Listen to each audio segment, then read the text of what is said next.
venir, mais qui a voulu vraiment être dans ton émission, Michel. Alors, il a enregistré une petite carte postale. Vous allez peut-être, à travers ses amis, mieux connaître encore ce qu'est une star, puisque Michel Sardou est une star. Écoutez, voici, comme on n'a pas eu bébé, voici CC. CC. Christian Clavier. Bonsoir Michel, on m'a demandé de participer à ton émission à la vie de recherche ce soir et je l'ai fait avec beaucoup de plaisir. On m'a demandé de raconter comment nous nous étions rencontrés. Alors bon, c'est vrai que nous n'étions pas dans la même classe, nous tous les deux, parce que loin s'en faut, puisque nous ne sommes pas du tout de la même génération, parce que tu as à peu près, je crois, 17 ans de plus que moi. Mais nous nous sommes néanmoins rencontrés dans un lycée. Bizarre, ça va vous paraître bizarre, mais c'est vrai. C'est-à-dire que moi j'étais au lycée Mistral à Marseille, en 4e, à cette époque-là, nous avions un pion qui s'appelait Michel Sardou. Et les rapports avec ce pion étaient un petit peu particuliers. J'en parle parce qu'on me l'a demandé, parce que j'ai beaucoup hésité. Mais finalement, je me suis dit, je vais quand même lâcher le morceau.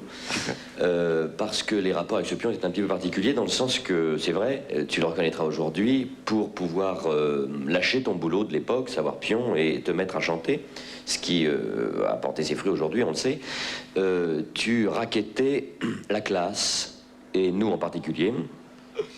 J'étais chargé, moi, de récolter les fonds.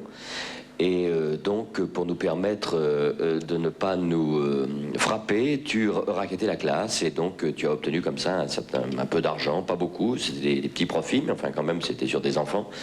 Enfin, pas encore des adolescents, je m'en souviens très très bien. Alors, je suis venu ce soir pour une raison assez simple. J'ai accepté tout à fait de venir à l'émission de Christophe Sabatier pour la raison suivante, c'est qu'au nom de la 4e B2 du lycée Mistral à Marseille, Michel, je pense que moi j'ai oublié ça depuis longtemps parce qu'on s'est retrouvés après et que finalement les choses ont passé, mais certains, je sais, sont restés un petit peu bloqués sur cette affaire-là. Si c'était possible, pour que les choses redeviennent normales et qu'on puisse passer l'éponge, Michel, rends-nous notre argent. Merci. Tiens, j'ai un rendez-vous pour toi. Ah non, tu vas pas me faire rencontrer mon curé quand même. Non, viens. Surtout en ce moment, ça va être très dur. Viens. Ça vaut la peine. Voilà, j'ai un rendez-vous. Et je te dis rien. Est-ce que tu reconnais? Est-ce que je reconnais une petite blonde comme ça, rue d'Alençon? J'étais pas tout à fait blonde comme ça, hein. Vous n'étiez pas tout à fait blonde comme Non. ça. Oh, tu peux t'asseoir à côté, tu l'as très très bien Oui. connu, tu sais. Oui, tu peux même me dire tu. Je peux même te dire tu. Oh oui. Je peux te dire tu. Oh oui, absolument. C'est très étonnant. Je t'ai connu au Montcel. Non, pas vraiment Montcel. Alors, rue d'Alençon, c'était quoi? Qu'est-ce que ça pouvait être? Bah tiens, Il y Tu n'es avait... pas Sylvie, par hasard? Oh, que c'est vexant, je suis Martine. Martine! Oh, pardon. Bah oui, mais ça, c'est... Tu es Martine. Alors là, Tu te vraiment, rends compte? Bah oui, mais il y a 25 ans, chérie, il y a 25 ans. D'ailleurs, bah, je ne sais pas pourquoi je voulais dire Martine. Mais... tiens, regarde cette photo là. Tu as un téléviseur, regarde cette photo. Bon, alors, on a fait notre communion ensemble. Oui. On a fait beaucoup de blagues. On a fait beaucoup de blagues. Oui. Et pour vous, vous pouvez... Et puis, tu m'avais dit que j'étais ton premier flirt. Enfin, tu me l'avais dit. Tu étais mon premier flirt. Peut-être après Sylvie. Tu étais mon premier flirt. Bah oui. Mais j'avais très bon goût, dis donc. Alors, Je garde de très très bons souvenirs. Lui aussi. moi aussi. Ça se voit. Mais mêle-toi de tes affaires. Oh je non, peux bien mais voir. fais ce que tu veux, hein. Je vois que j'ai vraiment marqué ta vie. Non, mais maintenant, ça me revient. Ça me revient. C'est vrai, la retraite de communion, je me rappelle très bien. On était dans un... Menteur. Tu vas... Quel salaud, tu vas voir, je me rappelle très bien. Je vais te dire pourquoi je me rappelle très bien maintenant. Je vais même te donner un détail. Ah, Tiens. c'est gentil. Alors, il y avait des grands tas de bois entassés. Tu te rappelles de ça? Ah non, moi non. Non, c'est pas toi. Alors, c'était pas toi. Ça va. Ça s'appelle ramer, ça, hein. On retrouve Michel Sardou, son vieil ami Johnny et tout. Zambert et de... Enfin, je vais vous la raconter, ils peuvent vous la raconter. C'est à partir de l'homme de Rio, ça. Oui, enfin, ça, c'est ma mère qui dit que c'est à partir de l'homme de Rio. Non, j'étais dans ce collège magnifique dont je t'ai parlé tout à l'heure. Nous étions ensemble et puis nous avons décidé, l'un et l'autre, pour des raisons chacun groupées mais différentes, de nous enfuir et de larguer les amarres. La fugue. La fugue.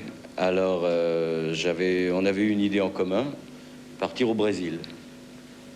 Et on est sorti la nuit du Montcel. On a pris un car. On a été chez son père. On a ouvert le coffre-fort de son père. Sympa. Quel âge, à quel âge, là 16 ans ou 15 ans et demi. Oui, 15 ans. On a ouvert le coffre-fort de son père. On a pris un peu d'argent dedans.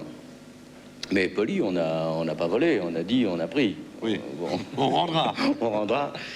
Et comme j'avais eu l'idée de monter c'était une boîte de nuit qu'on voulait monter, hein. Une boîte de nuit, oui. Une boîte de nuit, on a été faire le tour dans Paris pour voir si on pouvait pas engager quelques danseuses pour décorer notre boîte de nuit, voilà. Et on a passé une nuit difficile. Et le lendemain, on nous a ramenés à la maison. Manu Militari. Avec, pour escorte, des flics, quoi. Qui Oui, ont dit, oui. bon, bah, ça va. Mais très gentil, le flic, d'ailleurs. Hein. Sympa, ouais. Ça s'est passé comme ça, Michel. Hein. Oui, oui, exactement. Tout était possible à cette époque-là. Vous aviez Alors, moi, je suis l'envie- arrivé à Orly, j'avais aucun complexe. J'ai été voir le type qui était derrière son compteur. Je dis bonjour monsieur, j'aurais 2 billets pour Rio, s'il vous plaît. Le type m'a dit ne bougez pas. Et il a dû appeler la police là parce qu'il devait y avoir un avis de recherche. C'est un vrai. Oui, c'est le cas de le dire. Un vrai. Et puis j'ai vu arriver les flics d'assez loin parce que j'ai vu, tu te rappelles, on était dans le hall là de Pas Perdu. Puis j'ai dit regarde ces 2 mecs là, on y est. Et 10 minutes après, on y était. Alors, ils vont s'expliquer, Alors, Toby, je vous en prie. Alors, bon, racontez un peu votre vie tous les deux. Oh là, tu veux pas qu'on raconte Non, mais notre enfin, vie. vous vous êtes rencontrés il y a longtemps, il y a Ouf, il y a un siècle. Et nous sommes un jour partis aux États-Unis ensemble. J'ai décidé, comme j'avais décidé avec Michel de larguer les amarres, j'ai été le chercher un après-midi, je lui ai dit on s'en va. Il me dit on s'en va où? Je dis on part à Los Angeles. Comme ça, il me dit, je dis comme ça. On n'avait pas de bagages, on n'avait rien. On est parti, lui, Billon et moi. On fait un voyage impeccable, il boit beaucoup, Tao. Comment? Il boit énormément, Ah. Taobi, oui. Il buvait énormément, oui, parce que, évidemment, depuis le foie a changé les choses. Mais il buvait un peu comme Gainsbourg, tu vois. Oui, c'est pas mal quand même. Et C'est dans faux, l'avion, on picole, on faisait la fête, on était contents. On arrive à la douane, et tu connais les douaniers américains, c'est assez Ah oui, impressionnant. c'est très quand même. sérieux, Tu là. sais, ils sont déjà l'uniforme et tout. Ils nous mettent tous les 3 de côté, hein, je m'en bats, dans une pièce. Et moi, ils mettent d'abord Tao en premier, et moi, ils me mettent dehors devant. Et je vois qu'ils déshabillent Tao. Si. Ils le foutent à poil. Mais brutalement, tu vois. Et moi, je fais un... Pardon, En slip. non, à poil. Moi, j'ai été à poil. Moi, slip. Toi, en slip. Ouais, touché quand même. Hein. Bon, d'accord. Oui, bon, enfin, Et d'accord. Je parlais pas anglais, enfin je parlais un anglais complètement primaire, en plus avec l'émotion. et le truc, je dis au flic, oh ça va pas de pas mettre moi, qu'est-ce que vous faites?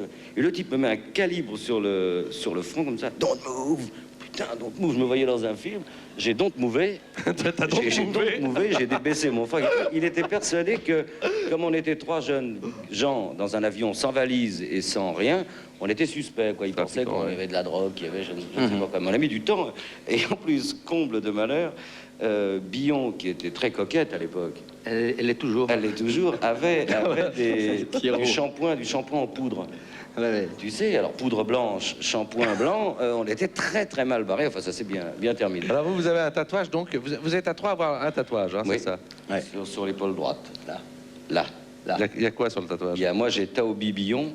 Moi, Lui, j'ai il a Sardou Billon. Sardou Billon, et l'autre, il a Tao Sardou. On peut voir le vôtre? Comment? On peut voir le vôtre? Oui. Pour commencer à te déshabiller. Toi aussi? Non, mais hey, tu vas être obligé de te déshabiller, toi aussi, je te signale. Hein. Si tu veux que je me déshabille, je me déshabille.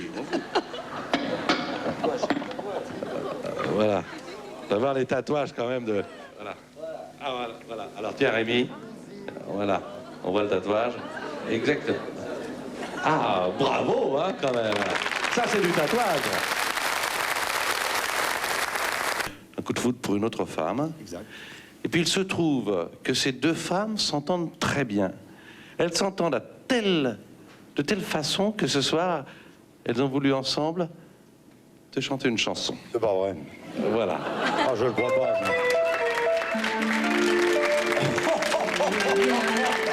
Pour mon dicou, 2 minutes sur ce thème pour te dire comme on t'aime. C'est pas assez mon piqué, pour te dire comme t'es batte. Tu m'épates, tu m'éclates, et nous si timides,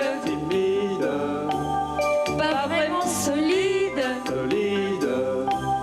Quand on nous demande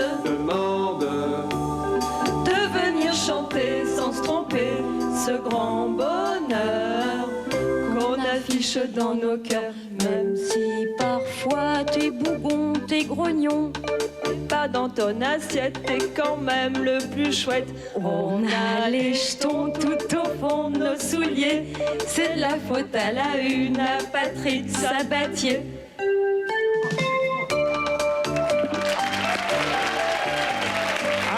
Attendez, c'est pas fini.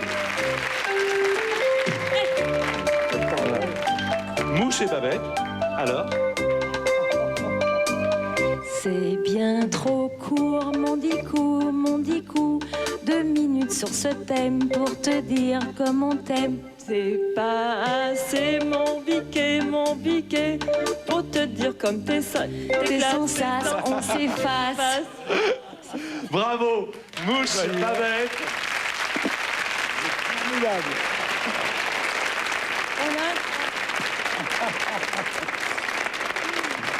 Alors voilà. Eh ben, dis donc, Elles ont eu peur. je vais vraiment passer pour Un homme à femme? Ah ouais? Non, Moi qui suis si sage, un homme si qui gentil. sait parler aux femmes, puisque certaines femmes ont jalonné ta vie et elles t'aiment. Elles t'aiment beaucoup, ça veut dire que tu es un homme parfait. Disons que je suis un homme heureux. J'ai pas beaucoup de qualités, mais je pense que je sais m'entourer, je sais aimer les gens que j'aime, et je suis, je pense, très fidèle dans mes amitiés, qui ne sont pas du tout des amitiés du show business, la plupart du temps. Parce que le show business, bon, ça fait partie de mon métier, je suis tombé dedans quand j'étais petit, mais je me suis aperçu très très vite que c'était pas tout dans la vie, et que le véritable équilibre, c'était une véritable vie, et des gens qu'on aimait bien, et c'est peut-être pour ça que je me rappelle de ma petite Marité. Voilà. Et c'est tout ce que j'ai à dire. Et les femmes que j'ai connues, je les ai... Enfin, les femmes que j'ai connues, je les aime toutes, avec mon grand cœur, quoi. En tout cas, tu as bon goût, car elles sont toutes les trois jolies. Merci Merci, d'avoir je t'en prie. participé à cette émission. Tu fais la mienne, là. Ouais, c'est ce que je dis.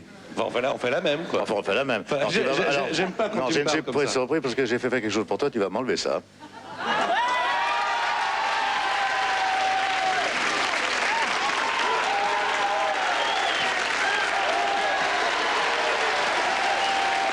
Alors, j'ai vu ton nom. Ça, c'est pour pas qu'on te le donne.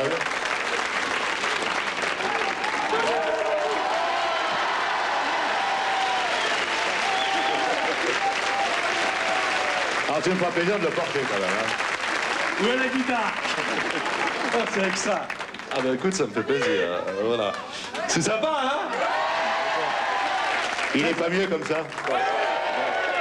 Mon adjudant, c'est vrai que si vous étiez un peu confident de Johnny, vous étiez bon copain? Ah ben c'est pas à moi qu'il faut demander ça, hein. C'est à Johnny. Alors, c'était une peau de vache, l'adjudant collet. D'abord, on l'appelait la main au collet. Ouais. Parce qu'il m'aidait à faire le mur, enfin je peux le dire maintenant, on n'est plus à l'armée, les toi et moi. Hein. Il m'aidait à faire le mur le soir. Je n'écoute pas. Où je faisais la fête avec lui à Strasbourg. Et puis il m'aidait à refaire le mur le soir, donc pour rentrer. Et puis le matin au rassemblement, il me collait. Ça va? Ah, Une corvée, par exemple. Il est bien l'adjudant collet. Oh, pas mal. Non, mais on a passé de bons moments ensemble. Alors, Lee Hallyday, parce qu'au départ c'est Jean-Philippe Smet. Donc, c'est vous qui avez donné le nom à Hallyday? Non, je ne l'ai rien donné du tout, il a fauché. Mais vous-même, vous aviez... Il me fauchait mes voitures. Et, Mais vous-même, vous aviez fauché ce nom à quelqu'un d'autre aussi, non? exact. D'où ça vient, Hallyday?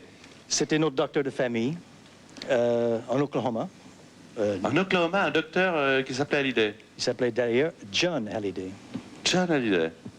Et donc, c'est pour ça que Johnny s'est appelé Hallyday. À partir de quand t'as pris ce nom-là? Dès le départ, hein? Alors, au départ, quand j'ai commencé à chanter, il y a toujours des idées farfelues, cet Américain. Il voulait que je m'appelle Johnny Rock. Tu vois, aujourd'hui, Johnny Rock. Ouais. Et voici Johnny Rock. Non, ça va pas du tout. Alors, et puis finalement, ils avaient un nom qui Johnny apportait Rock. bonheur à la famille Ketchum. Qui lui a repris d'ailleurs comme nom porte-bonheur. Et moi, bon, j'ai repris le même nom parce que pour moi, c'était un nom porte-bonheur. Attention, 1, 2, 3, c'est parti!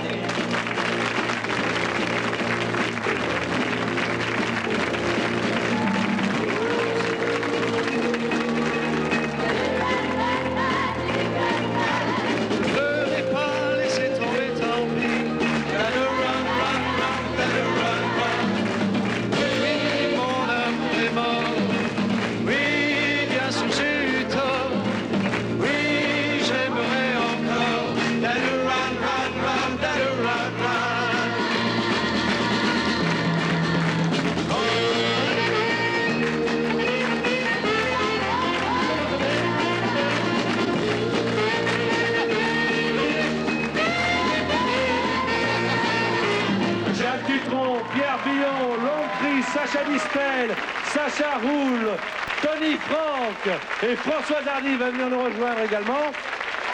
Tu sais que Françoise, qui est une personne très très discrète, quand j'étais au service militaire, elle m'écrivait des lettres d'encouragement, de gentillesse tous les jours. Je n'y ai Et ça, je complètement n'oublierai fou, je jamais. ne sais pas si le public le sait. Moi, fou, non, pas du tout.